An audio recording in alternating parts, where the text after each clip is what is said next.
Good guys are boring. Just look at Jack the Jobber. Just look at his tiny child face, his distraught duckling expression of permanent misery like he's dropped his favourite massive lollipop on the floor and a tuck shop's closed. He's awful. Why does he work here? I want him gone. Despite Jack being dreadful, people feel drawn to babyfaces. They're courageous heroes standing up for the whims and hopes of the people. In a previous video, we looked at some of the best times when good guys went bad, but how about when villains see the light? I'm Adam from WhatCulture.com, and here are the 10 best face turns in WWE history. Number 10, Daniel Bryan fools Bray Wyatt. This one ranks low on the list because the angle rushed to its climax quicker than your dad. Bray Wyatt had been trying to convert Daniel Bryan to join his trio of hairy chin boys for weeks because Bryan fitted the family entrance criteria of have beard and will travel. He finally succeeded in seducing him, and for a very brief time Bryan joined the Wyatt family and became a bad one. However, in one of the finest endings to Raw in recent memory, Bryan would betray Bray, revert back to his good guy status, and kick the beard off the Eater of Worlds head inside of a steel cage, all while the fans went absolutely mental. Seriously,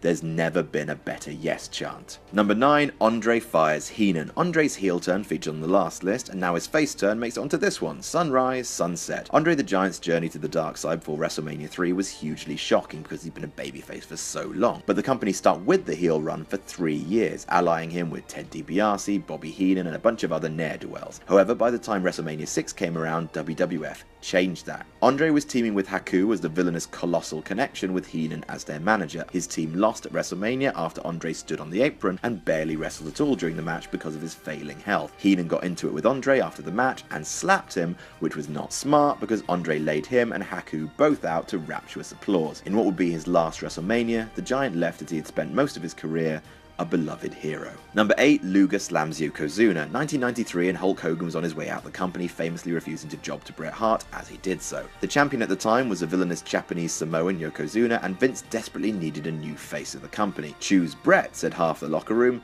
Vince, however, bet his money on Lex Luger, who was a giant, muscly, blonde dude. Go figure. Problem was, Luger was heel at the time, fresh off his run as the Narcissist, so they needed to turn him face, and to be fair, the turn worked gangbusters. Yokozuna was holding a body slam challenge on a battleship on the 4th of July because Merker. Many men tried to slam him, but none could. Then a helicopter landed on the ship, and out came Luger dressed in red, white, and blue. Again, because Merker. Despite being a heel up until that point, when Luger slammed the big man, the crowd went ballistic and embraced their new hero. They would cool to him over time, but the initial turn was dynamite. Number 7, The Rock vs. The Corporation. The Rock has flip-flopped between face and heel a number of times over his storied career. He was famously pitched to the crowd originally as a white meat babyface who smiled and was just so gosh darn happy to be there, and the fans responded by telling him to go kill himself. Rocky Maivia then became The Rock, turned heel, and began issuing forth the egocentric catchphrase-suffused trash talk that made him a phenomenon. He briefly turned face in 1998, then switched back to a corporate heel for his first Mania main event with the Rattlesnake. Despite being a bad fella, the people were clearly taken with the charismatic asshole,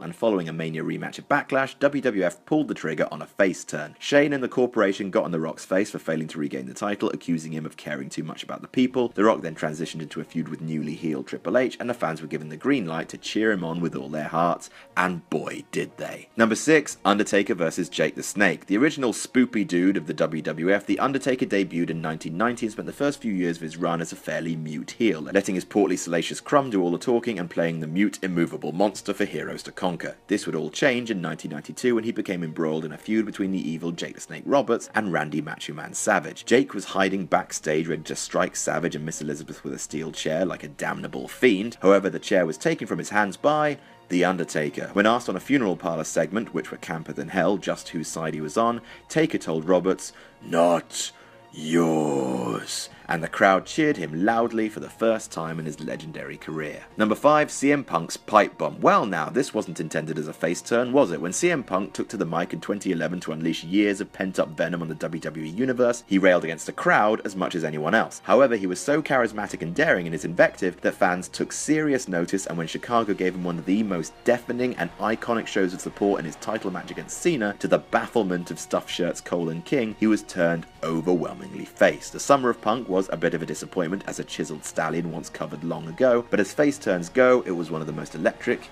in history. Number 4, thumbs down. As believable as it seems to fans these days, Batista was cheered once upon a time. The animal, who first appeared as Deacon Batista, let no one ever forget, made a huge name for himself as the enforcer of Triple H-led stable of midlife crisis dads, Evolution. After winning the Royal Rumble 2005, Batista turned face for the first time against a man who'd taken him under his wing. In the lead up to the Rumble, Trips and Flair had started undermining Batista and he'd caught them doing it. Uh-oh, lads. See, in 2005 there were 2 World Championships in WWE and Batista was given the choice between going after JBL's WWE title for SmackDown or Triple H's World Heavyweight title for Raw. Batista seemed like he was going after JBL and gave Trips a thumbs up. Suddenly that became a thumbs down and he proceeded to ruin Triple H to a gigantic cheer from the crowd, and he would never be booed again.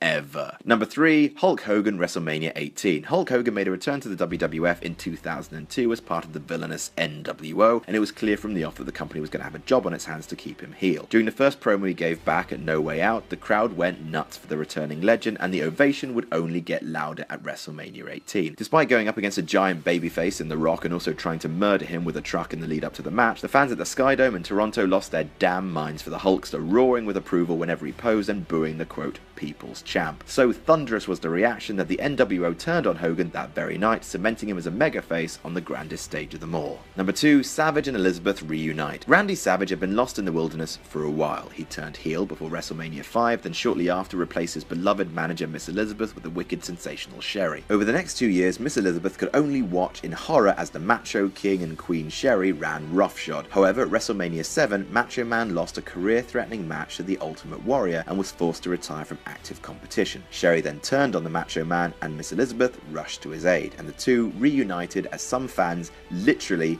wept with joy. The Macho Man became a mega babyface once again, and it's genuinely one of the most emotional moments in wrestling when I'm not crying. Shut up, shut up. Number 1, Austin at WrestleMania 13. Steve Austin went into this no DQ submission match at WrestleMania 13 as the cold, remorseless heel. Bret Hart went in as the veteran face. Both men would leave it utterly changed. It's one of the most iconic moments in wrestling and often credited as the true birth of Stone Cold Steve Austin, arguably the biggest superstar in wrestling history. For the slim few who don't know the story, Bret Hart locked Austin in the sharpshooter and rather than submit, Austin passed out from the pain. Hart then continued to attack the rattlesnake after the match. The fans turned on Bret for his craven actions and embraced Austin for his endurance. In terms of the WWF surviving the Monday Night Wars due in no small part to Austin's superstardom, it's probably the most important face turn of all time. And that's our list. Did we miss any out? Tell us about it in the comments. Don't forget to like, share and subscribe, and you can follow me on Twitter here. I'm Adam from WhatCulture.com, and I'll see you soon.